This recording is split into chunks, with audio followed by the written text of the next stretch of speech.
Hi everyone, তোমরা সবাই কেমন আছো? আশা করি ভালো আছো। আমিও বেশ ভালো আছি। তো আমি আজকে ব্লগটি শুরু করছি পুজো দেওয়া থেকে। তো আমি আজকে সকালেই ব্লগটি সকাল থেকে শুরু করছি। তো ব্লগটি কন্টিনিউ দেখতে থাকো। আমি সকাল থেকে বিকেল পর্যন্ত কি করি, কি করে কাটালাম। তো ফেসবুক থেকে যদি দেখে থাকো তাহলে পেজটি ফলো করবে, ইউটিউব থেকে দেখে থাকলে চ্যানেলটি সাবস্ক্রাইব করে পাশে থাকবে। আর ভিডিওটি সম্পূর্ণ দেখার অনুরোধ রইল, একটু স্কিপ করবে না। তো চলো।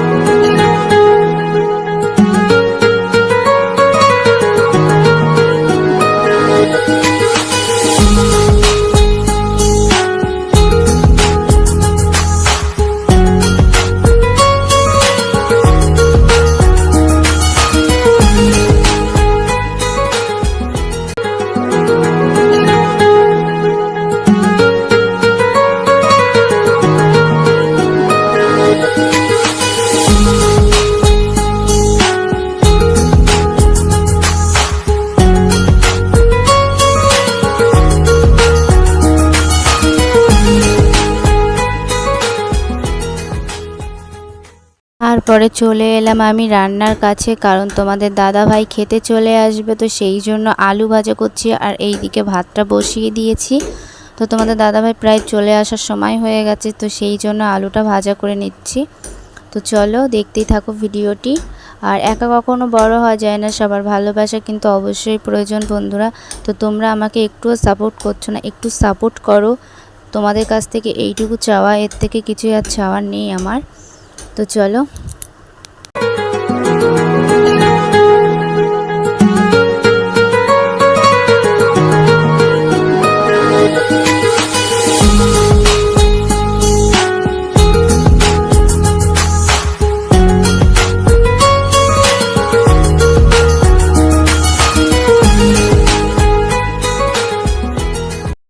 তোমাদের দাদাভাই গোল গোল আলু ভাজা খেতে ভালোবাসে, তো সেই জন্য ভাবলাম গোল গোল আলু ভাজা করে দিই। আর সময়ও অনেক অল্প ছিল, যে আলুটা কোচানোরও সময় ছিল না, সেই জন্য গোল গোল করে আলুটা ভেজে নিয়েছি। আর এই দিকে দেখো আমার গ্যাসটাতে ভাতই ফুটছে না। তো সেই কারণে ভাবছি কোথায় সমস্যা হচ্ছে, বারবার হাঁড়িটা নাড়িয়ে নাড়িয়ে দেখছি, তো কিছুই বুঝতে পারলাম না। তো ওই দিকটা আলু ভাজা হয়ে গেলে তাই পাশটা ভাত দিলে পরে ভাতটা হয়ে যাবে তাড়াতাড়ি। আর আমার খুব খিদে পেয়ে গেছিলো, তো কি করব, তোমাদের দাদাভাইও আসছিল না। সেই জন্য আমি একটু ছাতু, একটু গুড় আখের গুড় আর একটু লবণ দিয়ে গুলে নিচ্ছি। ছাতুটাকে নিয়ে খাবো, অনেক সময় পেটটা ভরা থাকে। তো সেজন্যই। আর তোমাদের দাদাভাই বলেছে যে গরমের সময় বেশি ছাতু খেতে না, অসুবিধা হতে পারে। আর আমার অসুবিধা হওয়া ওর প্রচুর পরিমাণে কষ্ট না, ঠিকমতো হয়তো উঠে রান্নাও করতে পারবো না, এতটাই অসুবিধা হয়। মাঝে মাঝেও নিজে হয়তো রান্না করে খাবে। তো সেই জন্য ও আমার সবসময় টেক কেয়ার করে যে কোনো অসুবিধা যাতে না হয়, কোনো সমস্যা যেন আমার না হয়, সেই কারণে। তারপরে তোমাদের দাদাভাই বাড়িতে আসলো, এসে খাওয়া দাওয়া করে চলে গেল। আর আমি এখন ভাবছি একটু আলু চচ্চড়ি করবো পেঁয়াজ দিয়ে, কারণ আজকে আমাদের এখানে হাট, রবিবার। তো ভাবলাম যে এখন আর একটু দুপুরটার সময়ের জন্য আবার কি রান্না করব। তো সেই কারণেই আমি আলু রান্না করছি, আলু তরকারি। তোমরা অনেকে হয়তো অনেক কিছু বলো, আমাদের এখানে চচ্চড়ি বলে, তো সেই জন্য বললাম। তো তারপরে আলুটা ভালো করে কেটে নিচ্ছি, নিয়ে ধুয়ে নিয়ে এসে পরে কড়াইতে দিলেই তো হয়ে যাবে। তো সেই জন্য একটু তাড়াহুড়ো করছিলাম, কারণ ঘরেরও অনেক কাজ রয়েছে, বাইরেরও অনেক কাজ রয়েছে, সেগুলো তো গোছাতে হবে। তো সেই জন্যই অনেকটা তাড়াতাড়ি করেই কাটি।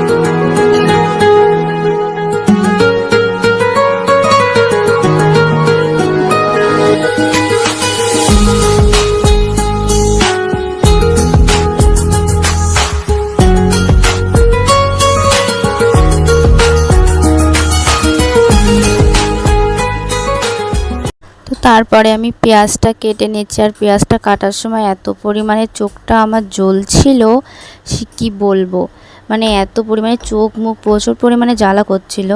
তো তারপরে কেটে ধুয়ে নিয়ে আসার পরে এই যে বসিয়ে দিচ্ছি গ্যাসে। তো কড়াটা গরম হলে তেলটা দেব। আর কড়াইতে একটু তেল ছিল, তাই দেখলাম যে কতটা তেল আছে, অল্প একটু আছে। তো আবার একটু তেল দিয়ে দিলাম। দিয়ে দেওয়ার পরে পাঁচফোড়ন ফোড়নে দেবো, আর লঙ্কা, শুকনো লঙ্কা।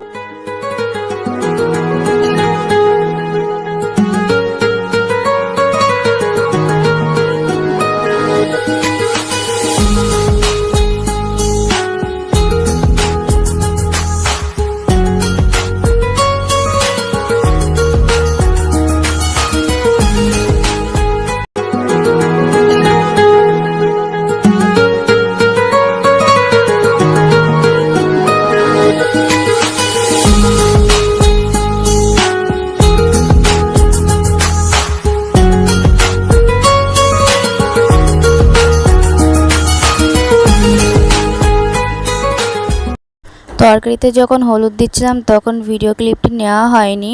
তো বন্ধুরা তোমরা না কিছু মনে করো না, আমার পাশে এত পরিমাণে আওয়াজ আসছে বাড়িতে, মানে বাড়ির পাশে একটা বাড়িতে মানে দেয়াল ভাঙছে, তো সেই জন্য এত পরিমাণে আর বিকট আওয়াজ আসছে। তো তোমরা ভিডিওটি একটু মানিয়ে নিও, কিছু মনে করো না। আর আমি সেরকমভাবে কোনো ভয়েস রেকর্ডিংও দিতে পারি না কিংবা ভালো করে ভিডিও করতে পারি না। তো তোমাদের আশীর্বাদে হয়তো আস্তে আস্তে পারবো। তো তোমরা একটু পাশে থাকো, তাহলে সব কিছুই সম্ভব, নাহলে কোনো কিছুই সম্ভব না।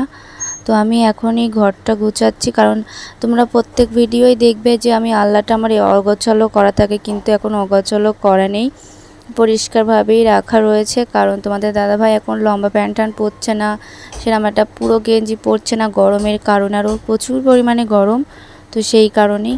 আর আজকে আমি বিছনার চাদর চেঞ্জ করব, তাই একটা বিছনার চাদর বের করে নিলাম। আর আলনাতে প্রচুর পরিমাণে তোমার দাদারই জামা বলতে পারো। তো আমি এই যে আমার জিনিস কয়েকটা গুছায় রেখে দিচ্ছি। আর দেখো এইসব গেঞ্জি কিন্তু তোমার দাদারই। আর একটা ওড়না আমি এখানে ভাঁজ করে রেখে দিচ্ছি, ওড়না বা স্কার্ফ যেটা বলবা সেটাই। তো তারপরে আমি এইগুলো এখানে রেখে দিচ্ছি, কারণ এগুলো লাগবে। আজকে একটু বিকেলবেলা একটু বেরোবো, তাই ভাবলাম যে প্যান্টটা যদি পড়ে যায় তো সেজন্যই রাখলাম।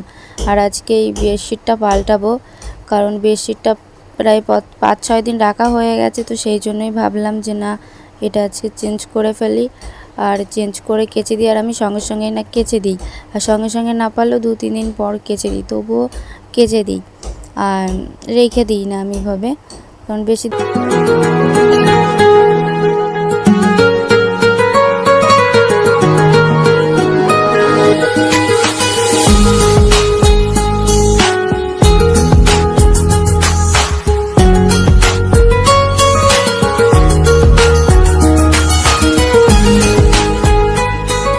দেখতে দেখতে আমার কিন্তু বেডশিটটা পাতা হয়ে গেছে।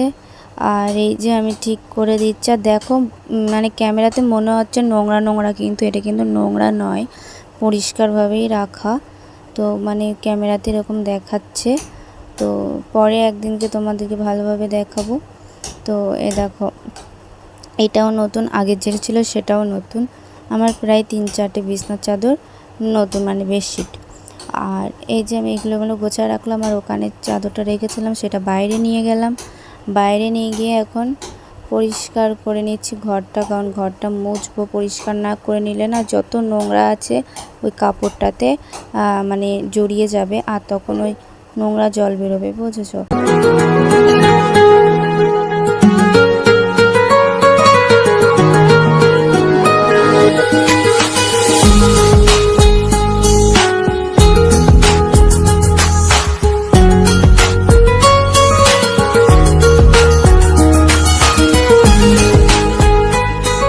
দেখো দেখতে দেখতে আমার ঘরটাও পরিষ্কার করা হয়ে যাচ্ছে। আর কি বলতো, আমি ঘরটা সবসময় পরিষ্কার করি একটাই কারণে, কারণ এত পরিমাণে গরম, মাঝে মাঝে আমি মেঝেতে শুয়ে পড়ি দুপুরবেলা, তো সেই জন্য। আর ওই যে ঘরটা দেখতে পাচ্ছ, ঘরটা আমি শোকেসে রাখিনি, কারণ ওই ঘরটা হচ্ছে আমার বৌদির, আমার বাপের বাড়ির ওখানকার মানে বৌদি।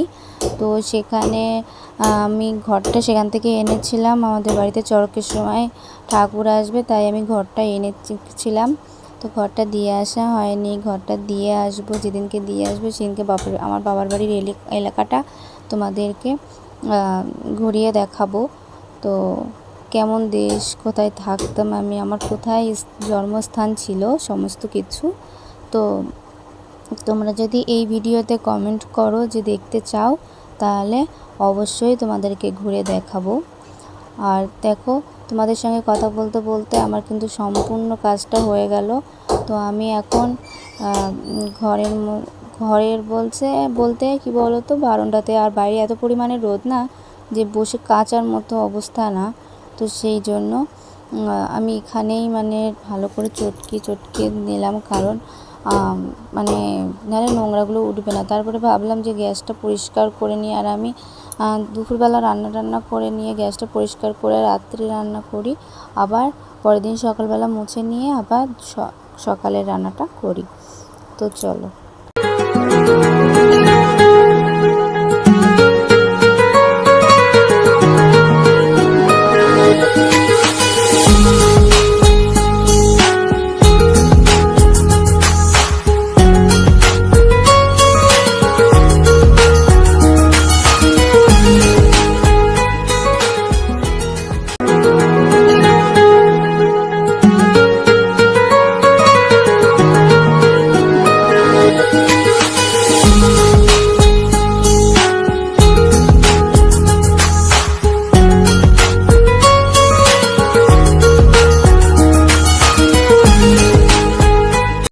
দেখো আমার কিন্তু গ্যাসটাও মোছা হয়ে গেছে বা টেবিলটাও মোছা হয়ে গেছে। আমি দাঁড়িয়ে দাঁড়িয়ে কিন্তু রান্না করি, এটা আশা করি তোমরা ভিডিও দেখেই বুঝতে পেরে গেছো।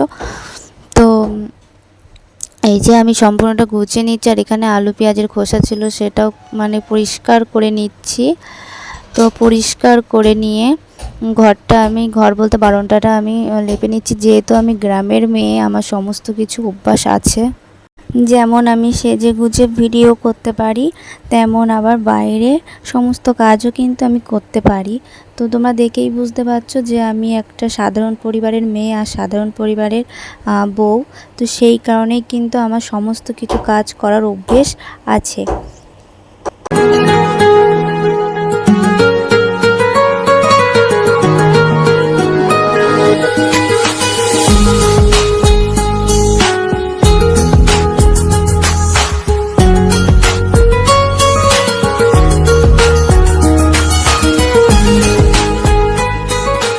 আমি থালা বাসনগুলো মেজে নিচ্ছি। আর কি বলো তো বন্ধুরা, আমার ফোনটা ধরারও লোক নেই, তোমাদের দাদাভাই বাড়িতে থাকে না, আর স্ট্যান্ডটা বাইরে আনারও কোনো পজিশান নেই। তো সেই কারণেই আমি একটা জায়গাতে ফোনটা রেখেছি, তো অসুবিধা হয়ে যায় প্রচুর পরিমাণে, সেই জন্য এই জায়গাটাতে ভিডিও করতে পারি না।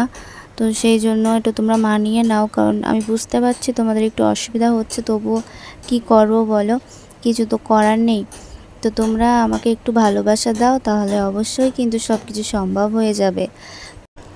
তারপরে হচ্ছে এইগুলো ধুয়ে ঠুয়ে তারপরে যে সমস্ত ওই যে গামলা দেখতে পাচ্ছি, গামলাতে হচ্ছে আছে জামা কাপড় ভেজানো, মানে একটা বেডশিট আর তোমাদের দাদা ভাইয়ের গেঞ্জি। তো এই যে সেগুলো কেচে দিলাম। আর এই যে বললাম না একটা জায়গাতে যাব, তো সেই জায়গাটাতেই এসেছি। কত সুন্দর ভিউ দেখতেই পাচ্ছ, তোমাদের সঙ্গে সেটা শেয়ার করছি, তোমরা দেখতে থাকো, অবশ্যই ভালো লাগবে। ভিডিওটি এখানে এন্ড করছি, কারণ ভিডিওটি অনেক লং হয়ে যাচ্ছে। তো সেই কারণে ভিডিওটি এখানে এন্ড করে দিচ্ছি। আর ভালো লাগলে অবশ্যই লাইক কমেন্ট শেয়ার করবে, সাবস্ক্রাইব করতে ভুলবে না, ফেসবুক থেকে ফলো করতে ভুলবে না। তো সবাই ভালো থাকবে, সুস্থ থাকবে, দেখা হবে অন্য কোনো ভিডিওর সঙ্গে। Tata, bye bye.